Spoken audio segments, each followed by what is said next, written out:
Hi Sagis, how are you guys doing? Welcome to Sagittarius Tarot.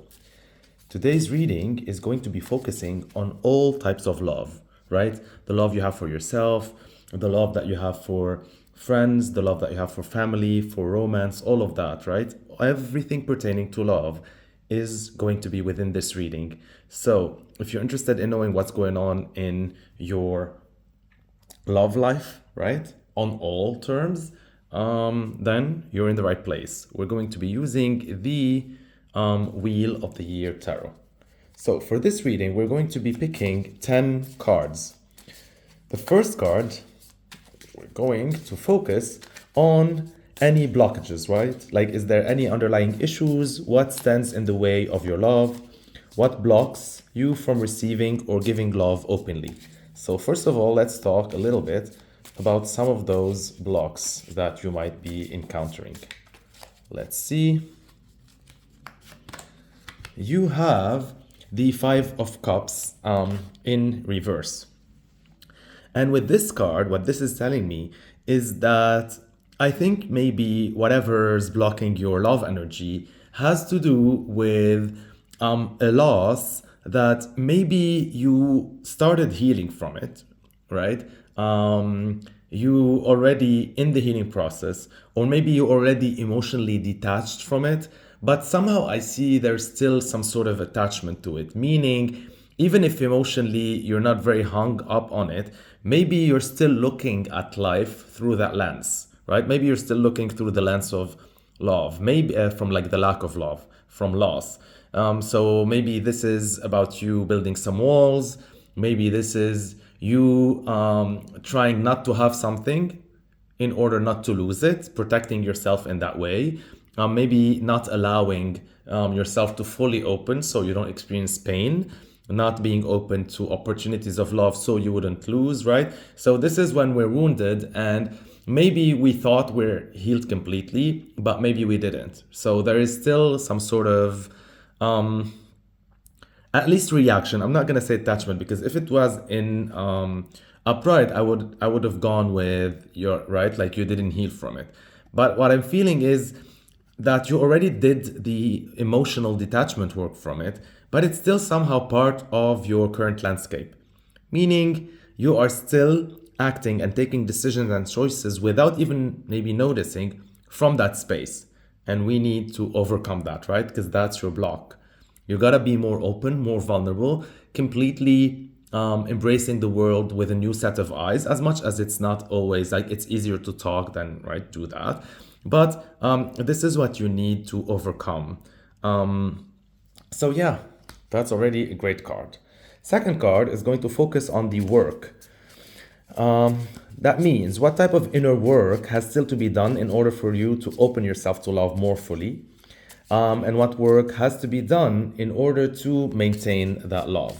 So this is talking about, right, the work that we need or you need to do in order to overcome completely that space and start creating love or acting love from a space of no loss, right? So let's see, what is that inner work all about?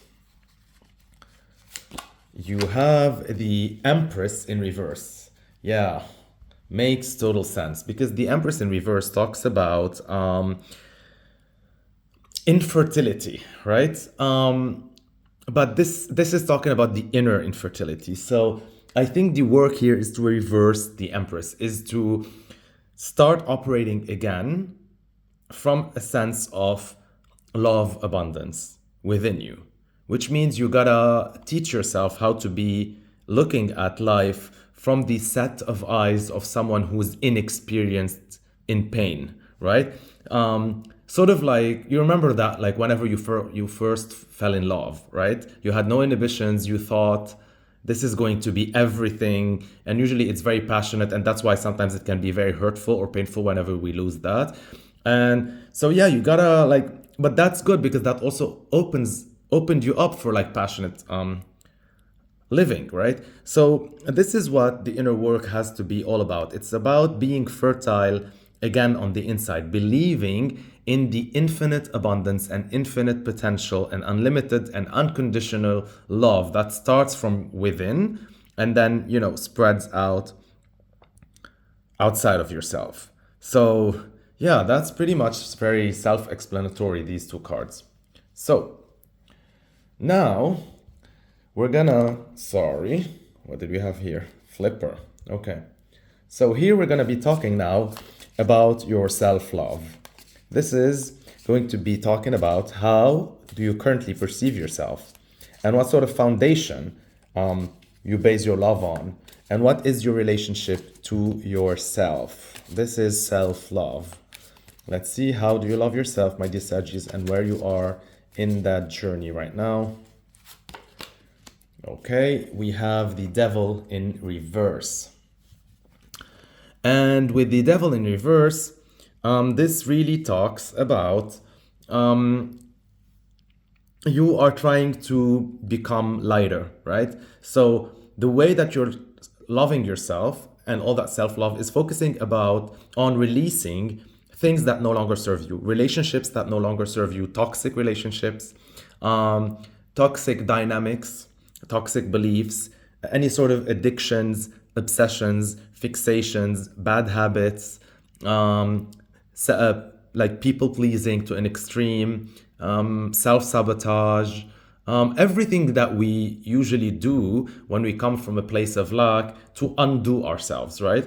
And this is where your self-love is focused on. And I love it because this came in reverse, really showing me that you are finally in a space where you're able to let go of all of that. Like all of that no longer have a hold on you. You find it easier now to let go and simplify and sort of like do an inner spring cleaning. And I love it. I love that for you, right? This can be about leading a more simple life, a minimalistic life. All the bad habits that you feel no longer have a place in your life, you're letting go of them. You're adopting healthier habits. All sort of attachments. You're communicating better. You're responding better. You're choosing better for yourself. You're no longer doing things just because you're supposed to or because you thought that you should be the person who is doing that. All of these things. I love it. That's some great self-love, right? That's some great self-love energy. So next, we will be looking at the affectionate love, meaning how do you relate platonically and what is the state of your friendship? This is talking about your platonic relationships, your friendships, right? How do you channel your love towards that and where you are currently with your friendships? Nice. The Nine of Pentacles. This is very independent energy. This is very me, myself, and I energy. This is very peacocking energy and self-sufficient energy. I love that because with this in the friendship zone, this really talks about you're being finally in a very healthy state right now, or that will happen once you watch that reading, right? It's going to unfold.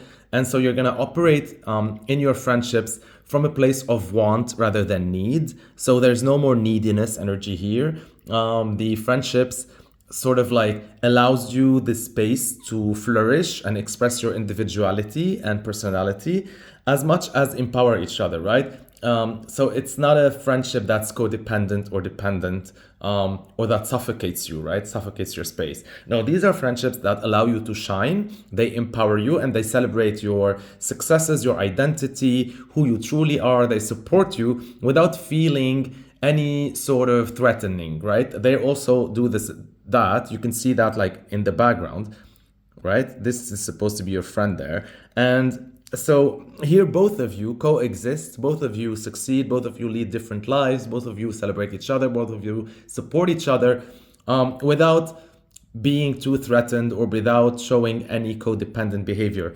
And I love that. This is really like some kick-ass empowering friendships. What also this is telling me is that maybe as well, you're trying to nurture the friendships that also sort of can be beneficial as well. Not to say that they're transactional. No, you love these people deeply, but also you share common projects, right? These are friendships that maybe you work with as well. You want to work with, you want to build projects together, you want to create together, you want to support each other in each other's hobbies or businesses. You wanna, help each other be more authentic. And these are very beneficial relationships, and so they feel also very nurturing and very abundant. These are type of relationships also like with individuals who are successful, inspirational, aspirational, influential in your life, right? You want people who, to elevate. You want to be with people around you that are more successful from you, so you can learn from them, more independent, all of that. So to elevate each other. And I love that. That means you're really letting go of all these old toxic relationships when it comes to self-love as well. And when in friendships, you're really focusing on successful, happy, independent individuals. And that's great. That's great. All right. Now, next, we're going to be talking about your familiar love. How do you relate to your family right now? And what are the common dynamics within your blood or chosen family? So let's see the situation with that familial love. What is it all about? It's the Seven of Cups in reverse. I like this because this is choosing where to focus and your energy and which people to nurture and which not to, right? This is very selective. So that means if we're talking chosen family or blood family, instead of spreading yourself too thin and trying to entertain so many cousins or relative or parents or kids or whatever it is, right? Or siblings, whatever.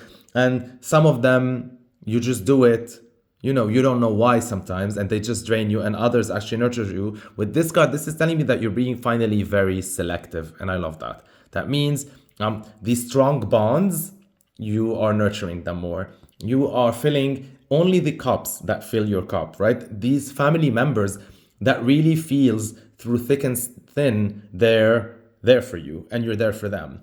And any other family member that sort of like falls to the side and that you used to just entertain just because, but they used to drain you, or like doesn't necessarily drain you. Sometimes, you're one person, so you can't spread yourself too thin. If you're nurturing 7, let's say, relatives, you're not going to be able to do that in a good way. So it's better to focus your attention on one person, right, instead of 7, and build that strong bond. So you're being very, very selective. All of this reading, by the way, like this is really the whole energy here is about letting go, lightening up the load, being more selective, choosing which people to relate to, which family, which friends, which activities, right? There's a lot of cleaning house here. Even when it comes to self-love, you're choosing which is priority, and you're no longer engaging in habits or practices that just became on autopilot lately and they're not serving you. I love this reading so far. Now, let us talk about your romantic love. So how do you relate to your romantic partner?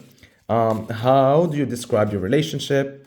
And if you're single, how do you relate to the idea of a partner, right? So this is your romantic love energy. Let's see what this is all about.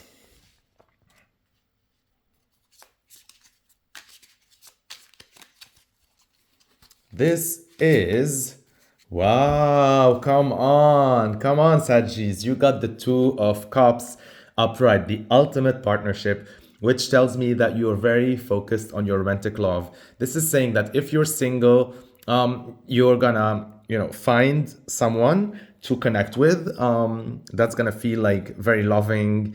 And, this is coupling. If you're dating, this is taking the next step into the leveling up.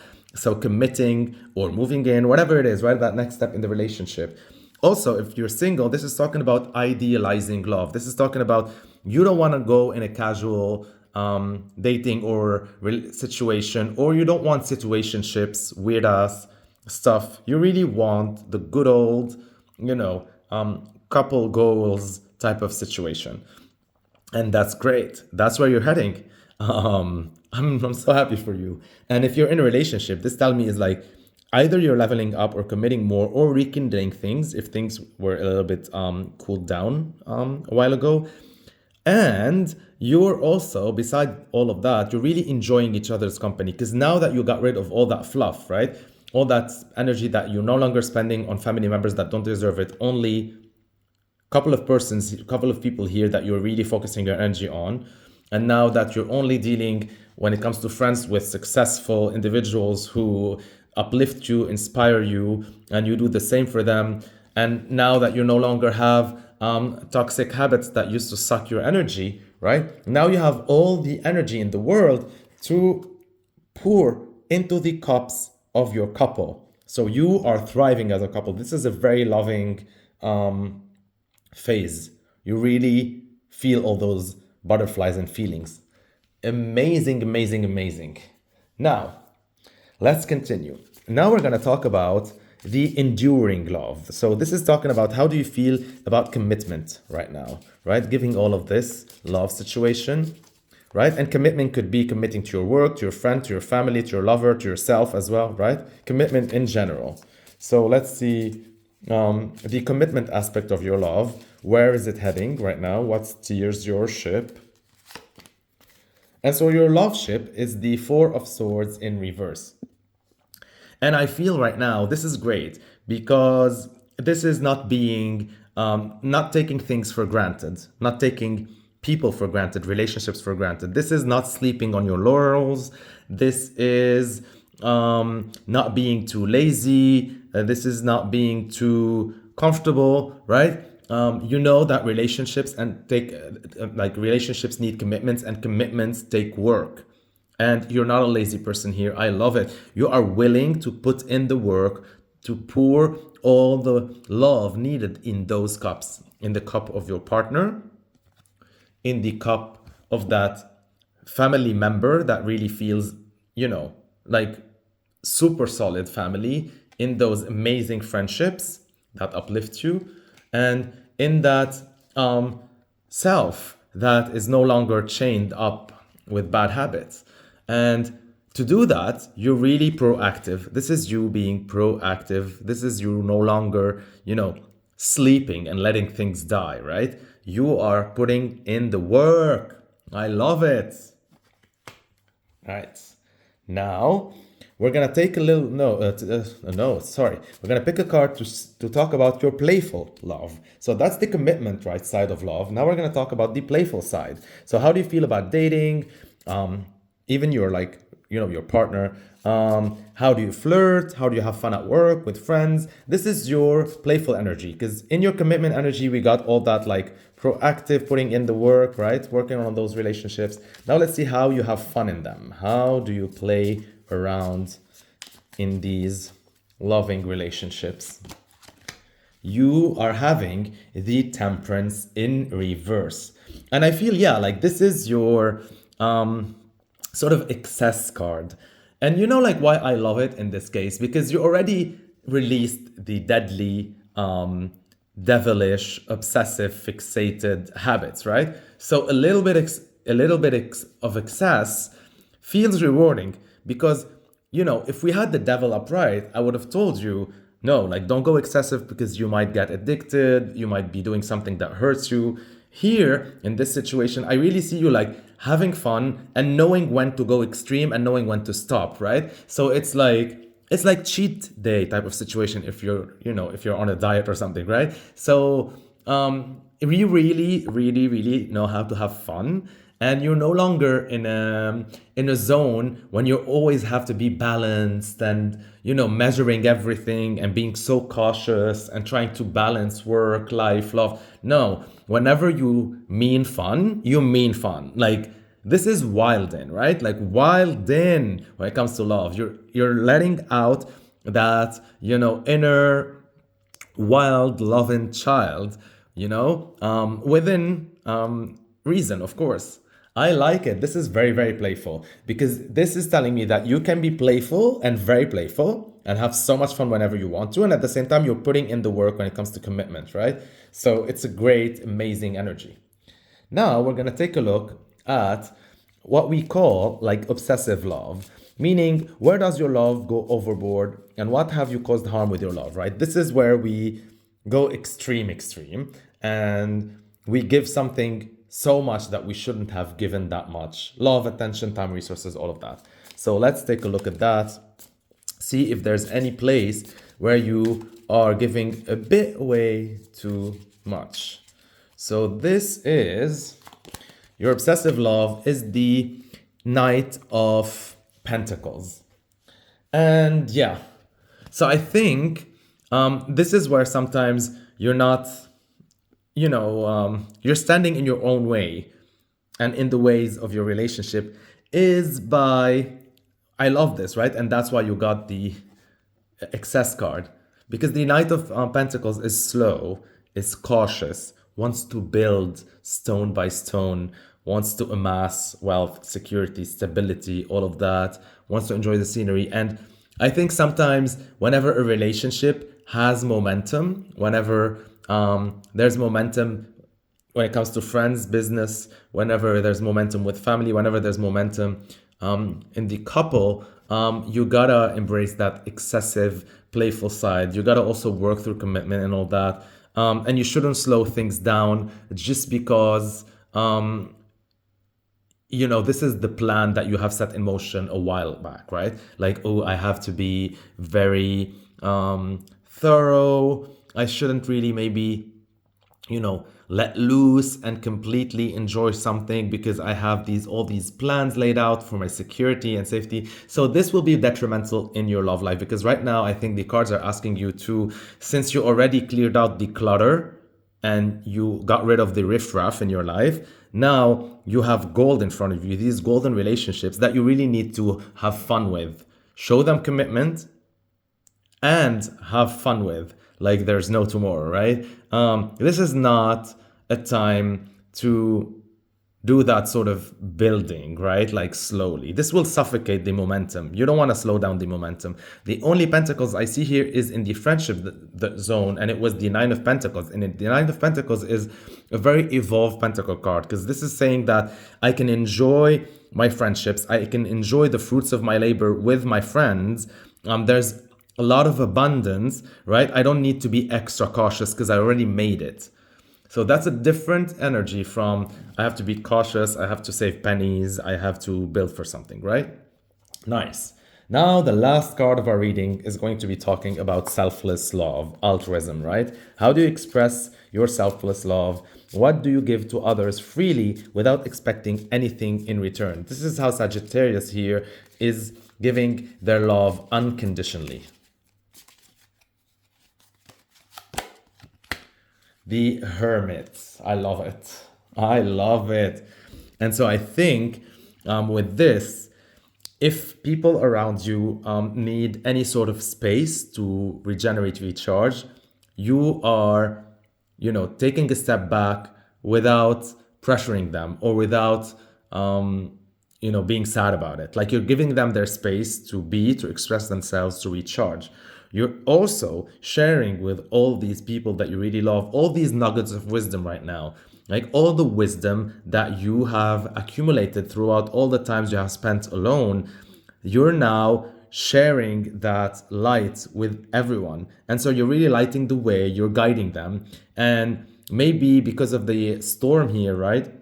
A lot of these friendships, these family members, these couples, whatever, maybe they're going through a lost phase or confusion. So you're really playing the guide here unconditionally. You're like helping, and you would do it a million times without asking anything in return. It brings you so much joy. How beautiful. Thank you, Sagis. I love you so much. And let me know also if you like the new setup. So sending you lots and lots of love.